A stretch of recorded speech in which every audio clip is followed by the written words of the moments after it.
I want to ask, I've got one more question for you. What do you eat in a day? So you mentioned your intermittent fasting. What time do you have your brekkie? So I don't have breakfast anymore, unless you count a cup of warm water with a teaspoon of chicken stock in it.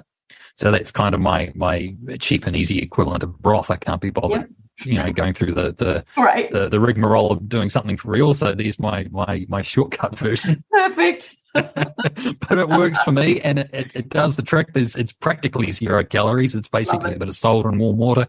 Yeah. And that's my breakfast, if you can call it that. Though technically, I don't know that would break a fast to look at the term literally. So that my first meal of substance would be lunchtime, and even then, it's nothing massively substantial. It might be a 2-egg omelette with some cheese and tuna on a little, or it might be some scrambled egg with a bit of sausage, or it might be a protein bar some days if I'm on the run, a few sticks of salami or just something like that. It's not a full size meal. My main meal is the dinner, and again, in order to help sort of maintain the habit, how is it that I've been able to keep doing it all this time?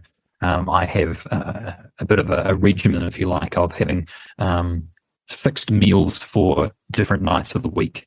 So I have a Monday night dinner, I have a Tuesday dinner, a Wednesday dinner, and so on. So we're recording this on Wednesday, for example. So my dinner tonight, it's defrosting at the moment, is going to be salmon. Yum. So I'm gonna pan fry some salmon in the fry pan, and then I'll throw in a bit of spinach on the side of that. Fry that up in the same pan. That doesn't take long to do, and then a bit of aioli on the side of that, and that's my dinner. There might be a dessert, like half a smoothie, coconut dessert, or an avocado smoothie, or something like that to top it off if I'm feeling like it. Tomorrow night will be the other half of that dessert, but the main will be pork chop. So Thursday night is pork chop night. Friday night is lamb chops, and so on and so forth. Great.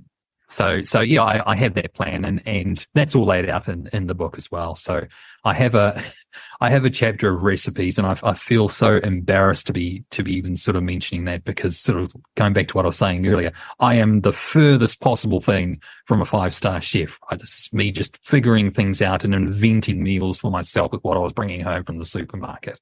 Yeah. So it's super, super basic that anybody, even me, starting with nothing and no knowledge whatsoever, was able to manage with very, very few utensils and implements. You need a pot, you need a pan, you need a few knives and those sorts of things. But for someone like me who's literally starting from scratch, it's all good information, right?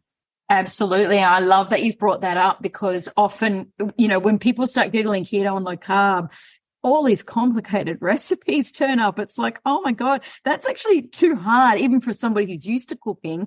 And I think the message I'm hearing you say is keep it really simple. Pick a protein, add a greenery if you want it, make sure there's healthy fat, like the end. Pretty much. Yeah. And I think we get tangled in our own brains about, how am I going to cook all these fat bombs and snacks? But I love what you've just said about your protein, cooking it in the same pan. And actually, I think, was it last night or the night before, I literally did exactly the same thing, except I had zucchini instead. I think you call them courgettes instead of spinach.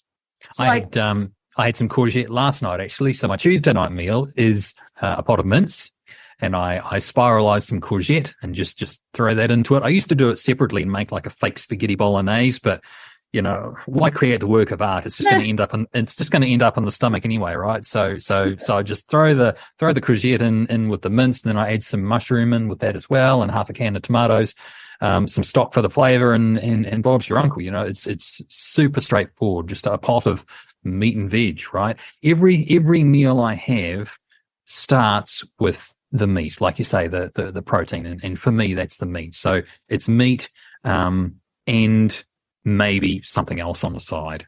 So I'm not a carnivore. There are a few greens here and there. There's the courgette, there's the mushrooms, there's the tomato, there's the spinach, there's the lettuce with my bunless burgers, which are my Monday nights.